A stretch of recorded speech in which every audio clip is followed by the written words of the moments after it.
Okay, let's get started. Thanks for coming. Seeing as it is the last talk of the day, and also that I've traveled through space and time, I'm in a bit of a jet lag, so I'll try my best to ebb and flow instead of having a Z kind of talk. And please feel free to slow me down, or because I may be speaking very rapidly. Um, let's get started. So, who am I? Very quick. I'm Vinod. I work for Hortonworks. This is my favorite line for almost all the Hadoop summits. I'm 7.5 Hadoop years old, so please, still, it's not a time to respect the job postings asking for 10 years. I don't think. No, forget about it. I don't think there's no one like that yet, at least for a couple more years. Um, in the past, in 2007, I was running a two-node Tomcat cluster. I was very proud of it at my college, and then a couple of months later, I mistakenly brought down an 800 node cluster. Again, I was proud of that. I work for Hortonworks now. I was originally part of the team that was running Hadoop at Yahoo. I was part of the 24 engineers who came out of Yahoo and started the company. I have two hats. I work for Hortonworks as MapReduce and YARN development lead, but I also represent the Apache Software Foundation. I'm a Hadoop PMC member, and I'm an Apache member. So time and again, I'll be you know, toggling between these two hats. I worked on YARN, MapReduce, Hadoop security, did a bit of first release of Ambari, and a bit of Stinger. I like troubleshooting. I kind of like the debugging clusters to figure out what went wrong. So much so I called myself troubleshooter. And almost all of my code is in Apache. Again, as a special point of pride for me because it's all open source, and more than open source, it's community driven. So even if I stop contributing sometime in the future, I'm sure others who can pick it up and run with it. That's a specific point. Now, a quick agenda. I'll do a very quick overview because I've attended quite a bit of summits, but there's always a set of people who are coming here for the first time. So for their interest, I'll do a very quick overview, and then we'll jump into the past, present, and future. So why yarn, right? Somebody tweeted about the word right, so I'll try to avoid that. So resource management, right? You have data in one place, but trying to organize the applications in a central place, it's a messy problem. People think, when they're starting off on this stack, they'll think, okay, let me do it without a resource manager. Bring up a MapReduce cluster, like in the Hadoop 1 days, bring up a Storm cluster, bring up a Spark cluster. You could do it in an ad hoc fashion, but it gets messy really fast. Why? Because you have different types of applications. The applications themselves evolve differently. Their life cycle is different, and there are competing expectations in terms of, admins always want to say, let me make the best use of my cluster. I pulled some money, brought some hardware. I'm giving it to all these users. Let me let me have good utilization, good throughput, good performance, and so on. Users, on the other hand, they tend to say, hey, give me resources as fast as possible, so I run this query, run this application, and go out, right? And if you look at it, sometimes they get entangled, and it's not easy to satisfy both of those, right? Now, there is also the dimension of tenancy. It's not just multiple apps of users. Users themselves are organized in a hierarchical fashion. They coalesce around groups, teams, business units, and so on, right? Now, trying to set up individual clusters for either each user or a business unit is going to be really messy, right? And it's kind of an anti-pattern as you scale your organization and your data needs also grow. That's the reason why you need resource management. The next question that gets asked is this the first resource management system? And the answer is no. There were many resource management systems, and they continue to be more. I'm sure some undergrad somewhere in one of the universities is writing his own resource management system. What's different about YARN is that it's centered around data, along with the rest of the Hadoop stack, right? Even though you could use YARN to run a pure compute cluster, the ecosystem is built around data, right? That's the biggest differentiator. And as with anything else, there's nothing stopping from other resource managers coming up, trying to satisfy the same need. But this is the kind of USP. Along with this, as installations mature, more utilities come, like security, sharing, elasticity, admission policies, and so on. So that's the rationale why you need a resource management system like YARN. That out of the way, what is YARN, right? You have cluster resources at the bottom. HDFS is running on top of your cluster resources, acting as a centralized place where you store all types of data, structured, unstructured, transactional, analytical, and so on. And on top of that is YARN, where you run multiple applications of different types, different users, different paradigms on the same data, right?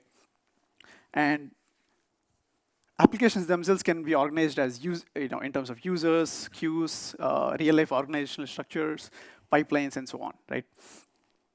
The advantage of this stack is you can scale it as you go. You can start small, 1, 2, 3 nodes, and then as people find more and more insights into the centralized data, you get to increase the size of the cluster, size of the data, types of applications, and so on. That's a brief overview.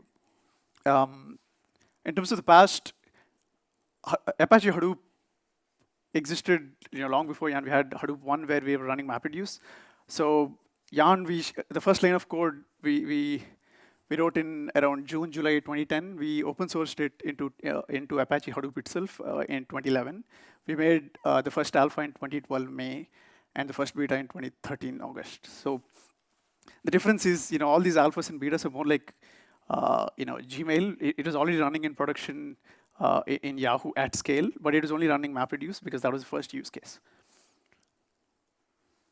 So after we kind of proved ourselves that it runs at scale with security, with all the features that MapReduce needed before Hadoop 2, we finally made it GA. And as part of the first GA release was 2.2, where we worked on making sure apps are binary compatible, the APIs themselves are usable beyond MapReduce, because when you tend to make one thing work, you tend to make mistakes and not have a generalized API, right? That's one of the things that we cleaned up in 2.2.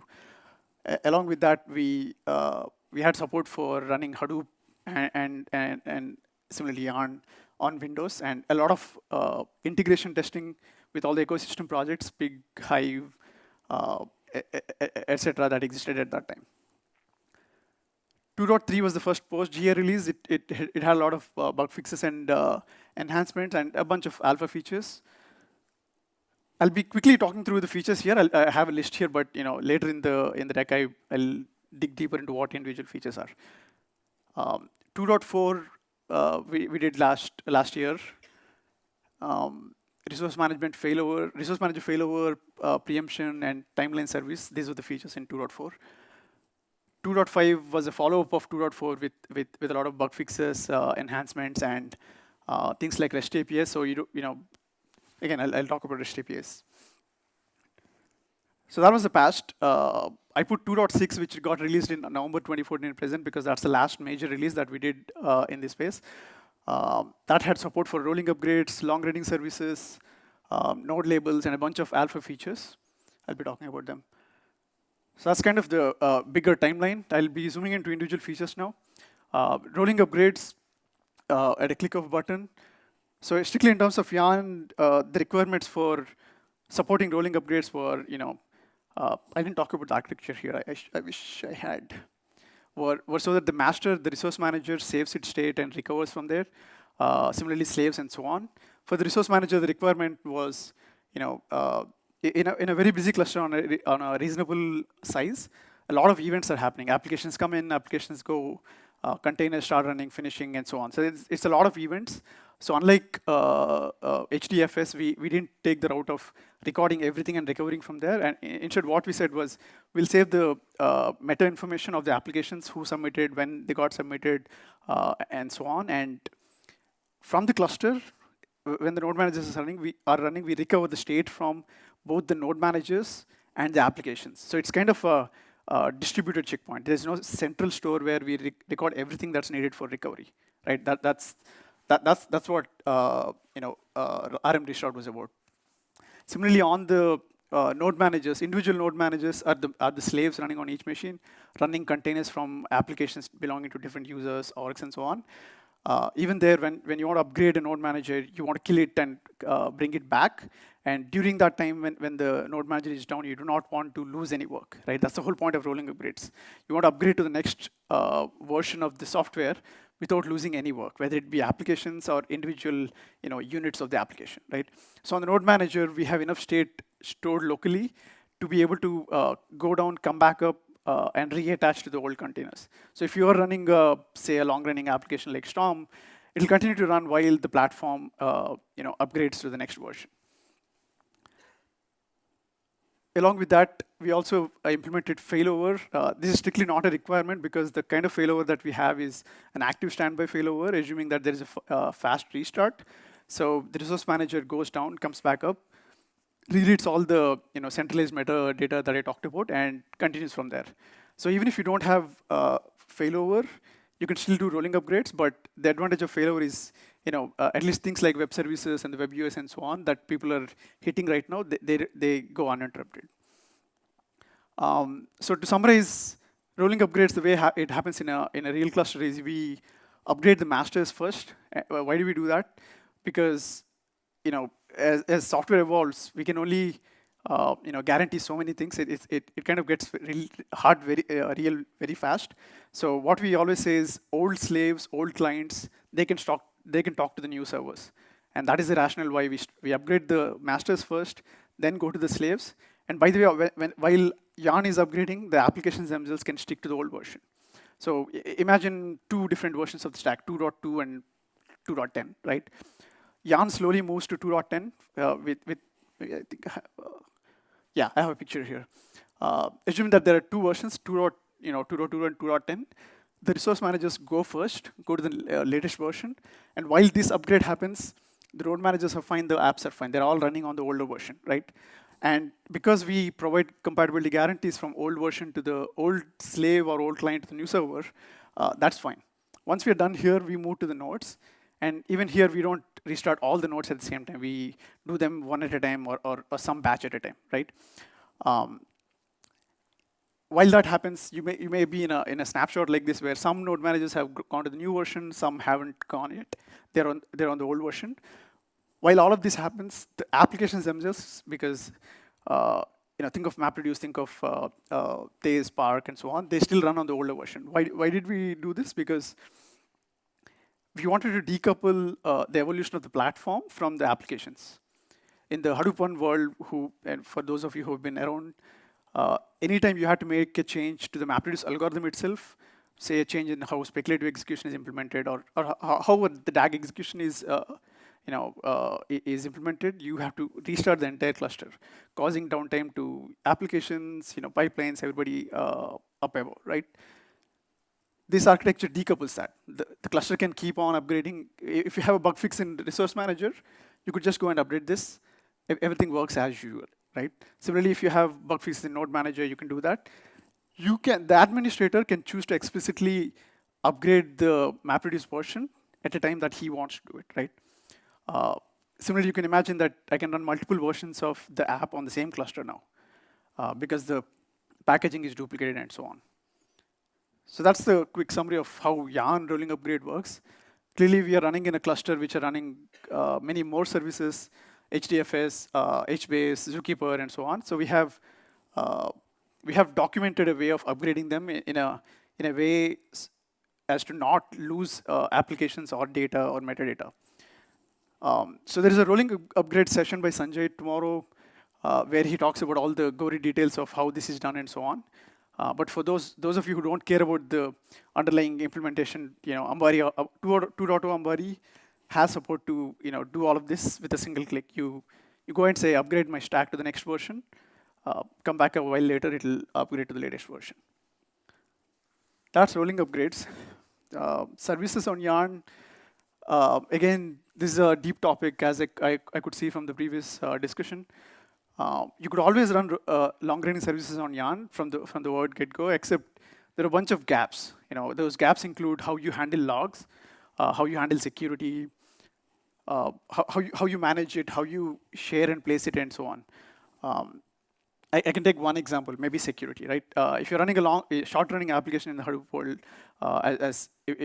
as those of you who might have played enough, you cannot run a job longer than 7 days because of the way security is implemented and modeled.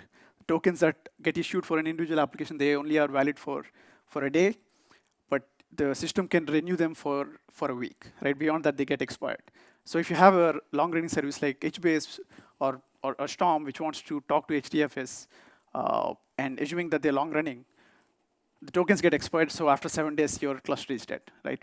So that's one of the examples. Similarly, logs, the way you deal with logs for short-running apps versus long-running apps, the way you deal with placement, yeah, I think placement is another important one. Like in the Kafka case in the previous talk, when it goes down and comes back up, you do not want to migrate Kafka to a different machine because then you end up replicating. You would have to replicate a lot of data from the older machine to the new machine, right? So how you place them, the amount of time you spend deciding where to place. Imagine a Storm cluster. It's actually better for the scheduler to spend a minute deciding what the best nodes are and run it there instead of like in the MapReduce world, we would try to make a quick decision and try to allocate it fast because there the execution of the application is more important than the amount of resources and time you spend deciding where to run it, right? Those are the examples. I'm sure there's a lot more about services. Please go to Steve's talk if you want more information about this. To make all of this simple, there's also a project called Slider in Apache Incubator, which wraps around all of this functionality, makes it easy for existing services. If you have existing services that are running outside of Hadoop, you can bring them on top of YARN with minimal packaging efforts. Oh, by the way, HBase, Storm, and Kafka, they kind of run on top of YARN. Different communities have already certified them. Amari supports deploying them on top of YARN through Slider. I glossed over the resource sharing. Once you're running a MapReduce cluster and an HBase cluster and a Storm cluster all on the same hardware, you'll have to reason about how isolation happens in the cluster, right? Storm is very CPU and network intensive. The MapReduce is bursty and disk intensive, and HBase directly writes to HDFS, so multiple people may be writing to HDFS. How do you reason about the SLA guarantees, isolation, etc.? This is a whole topic in itself. A bunch of cluster management features. Preemption-aided scheduling. Again, there are conflicting requirements on what different set of people want. Admins say make the best use of the cluster resources, focus on throughput, get jobs out of the way as they come in. Users say give me resources fast. I don't want to wait. I don't want to loan to anyone. Keep these resources for me, right? So preemption is a solution which kind of balances these two. The model is we have elastic queues. People come in, kind of loan capacity from loan idle capacity. And when somebody who deserves them and he or she comes back, the resources get preempted and given back to them. That's how we balance the conflicting requirements of make the utilization of the cluster as high as possible. At the same time, give reasonable SLA guarantees. Fine-grained isolation for multi-tenancy. YARN already supports isolation by two resources, memory and CPU. Memory, we have a custom plugin on Linux, fundamentally because memory is an inelastic resource. If you give memory to an application, you can't take it back, at least on Linux. I mean, there are different behaviors on different operating systems. So there, what we do is we kind of reserve. The application comes in and says, I want 2 GB. We promise that 2 GB. We keep running it and monitor it for its usage. Anytime it goes beyond 2 GB, we kill it. But we also have smaller shaping algorithms to say if it's only a small spike for a small duration, don't kill it. Give it a chance to come back down. CPU on the other hand is elastic. You can always at the OS level you can say run this process with 50% of the CPU, but if there is idle capacity, give more CPU, right? For this we make use of Linux C groups. The Windows support for this is on the way. Together with isolation, you also want to schedule resources. Again, different applications may have different needs. One application may be memory intensive, and it says, I want 8 GB RAM, but for each of my containers, I want 8 GB of RAM, but only one CPU. But Other applications may say, I don't care about memory. I'm Storm. What I want is more CPUs, right? So there are conflicting requirements across resource types. So YARN has support for uh, you know these conflicting requirements of resource types in all the schedulers. Um, One important point of note is when you're doing this, if your cluster is not balanced in terms of resources, you may end up wasting resources of one type. Assuming that you are taking an example that I showed here, if your cluster has 70 gigs on each machine, but only 8 cores, and all your apps are such that you're making use of all the eight cores on every machine, you may be wasting a lot of memory, right? This is one of the mistakes that people do. They start with the memory only scheduling, and then they see, okay, there is CPU support in YARN, let me enable it. Suddenly they see the throughput going down. Why is that happening? Because YARN is saying, hey, I have these two resource types, but I'm exhausting these type of resources first, so I'll not be able to, YARN clearly says I can't schedule anymore. You'll have to fine tune a bit depending on what your workload is. Then there is node labels. Node labels, fundamentally, its properties depend on nodes. And there are two different use cases. One is partitions, and the other is constraints. Partitions is kind of completely derived by the admin. Admin says, I have two different types of nodes. I don't know what those types mean. It could be red and blue. It could be Windows and Linux, and so on. So partitions have an impact on how you capacity plan, right? Somebody might say, I'm going to team up with this guy and buy a bunch of Windows machines. But because we are paying for them, I get to get more capacity on those machines, right? There are two types. One is exclusive, where I say, hey, I'm getting this. My application is a high priority, highly sensitive application. So I'm getting these nodes. Only keep it for me. Even if they're idle, don't give it to anyone else, right? That is what we call as exclusive partitions. Non-exclusive partitions are, hey, I paid for this. Try to give me preference, but if they're not used, it's okay loaning off to somebody, but give them back to me when I come in, right? Constraints, on the other hand, are simple properties on each machine. You can have JDKs installed on some machines and not on others, and so on. There, you don't have any capacity planning. What you're simply saying is, just run my application on a machine which has JDK 8, right? So that's constraints. Again, there you can have exclusive, non-exclusive, and so on, but they don't have any capacity implications. Some tooling, we're building what we call as timeline service. Before this, only MapReduce, if you're running a MapReduce application, only then you could get history of that application once it finishes. But if you're running other frameworks, as people have started building Thais, Spark, Storm, Kafka, and so on, you don't get any insights into what's happening with that application on top of YARN. And there are two use cases there, one while the app is running and one when it has finished. When it has finished, you may want to ask questions like, hey, this application already finished, I know, but why was it running slow as compared to all the other previous runs, right? Similarly, you could ask questions like, where did my containers run? Today, these generic historical questions cannot be answered unless the individual app has implemented something. Through timeline service, we want to make it a generic feature. Similarly, while the app is running, you could ask questions like, tell me containers of a specific task, or I'm running a Storm application. Show me the slowest one right now so that I can, do some balancing, right?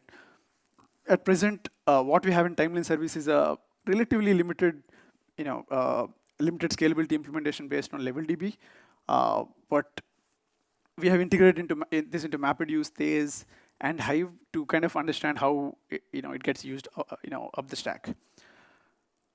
Other features, web services. Today, if you want to submit any application, you need to install Hadoop on all the machines. Web services are kind of developed to address that problem. You could use web services to submit an application, monitor an application, kill an application, and so on.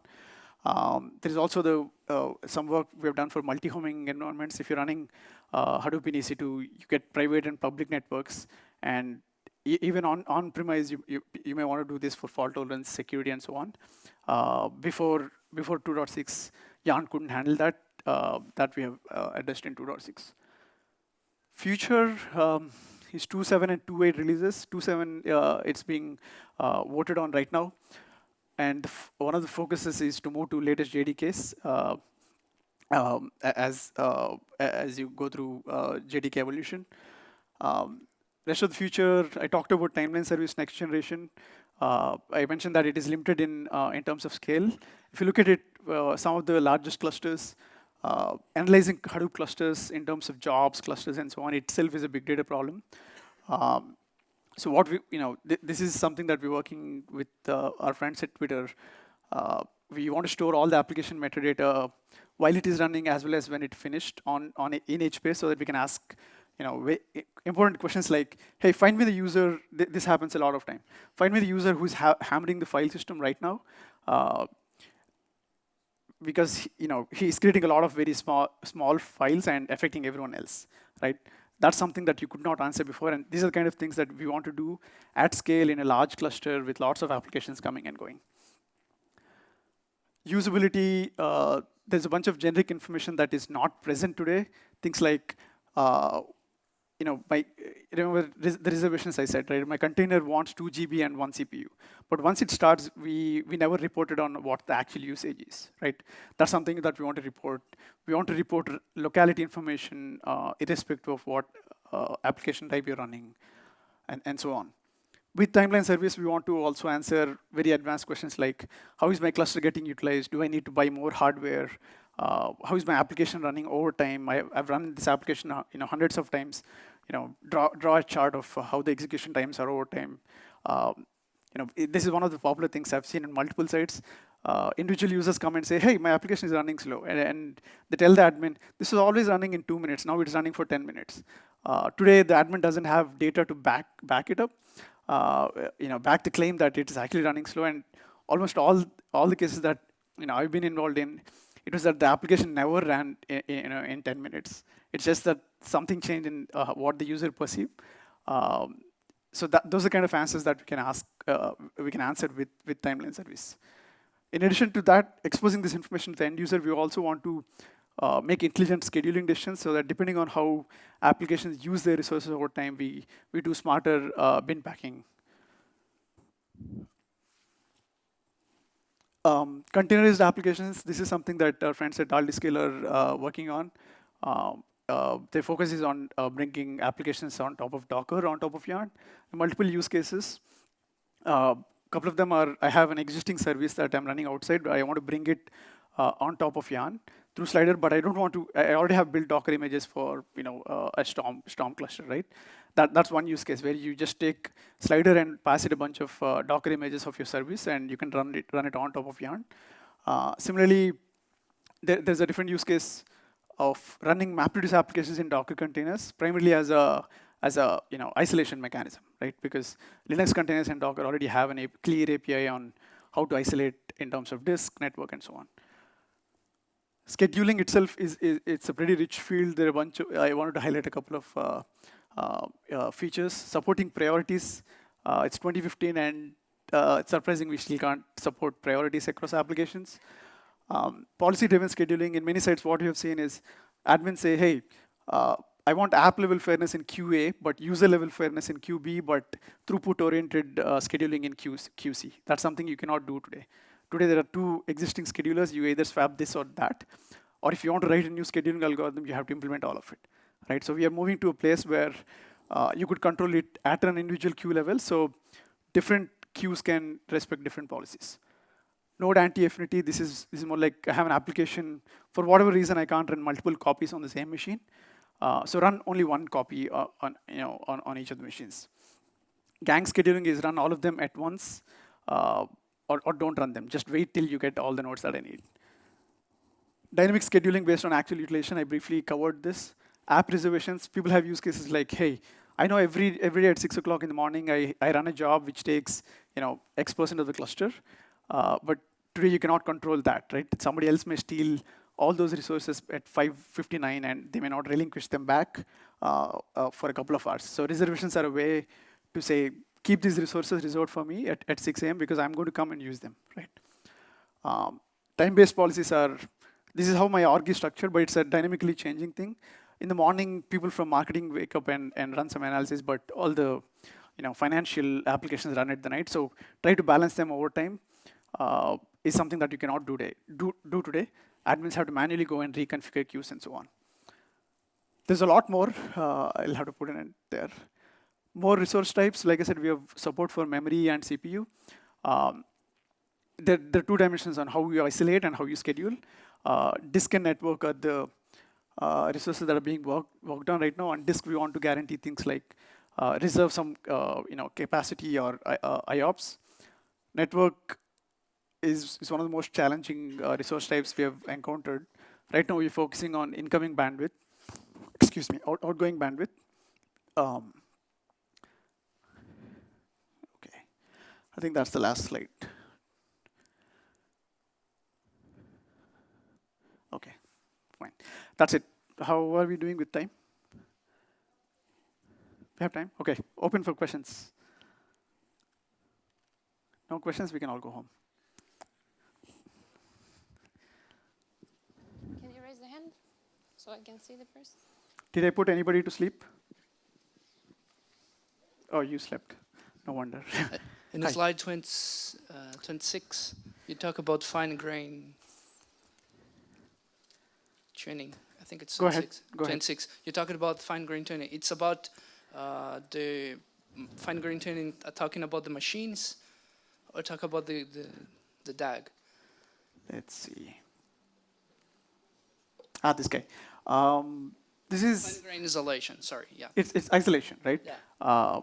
So the memory and in other systems is more like other resource management systems. I mean, it's more like I'm running this application, take these nodes and run my application there, which means you run only one application's container on a machine, right? Okay. That's something that doesn't work for us. We want to be able to run different types, different users, different applications on a single machine. So my container and your container and your second container, they may all be running on the same machine. YARN needs to make sure that if I promise you 2 GB of RAM and it promised me 10 GB of RAM, it needs to guarantee that, right? That's what this is about. When I say fine-grained isolation, that's what I mean. Okay. Does that answer your question? Yes. Okay.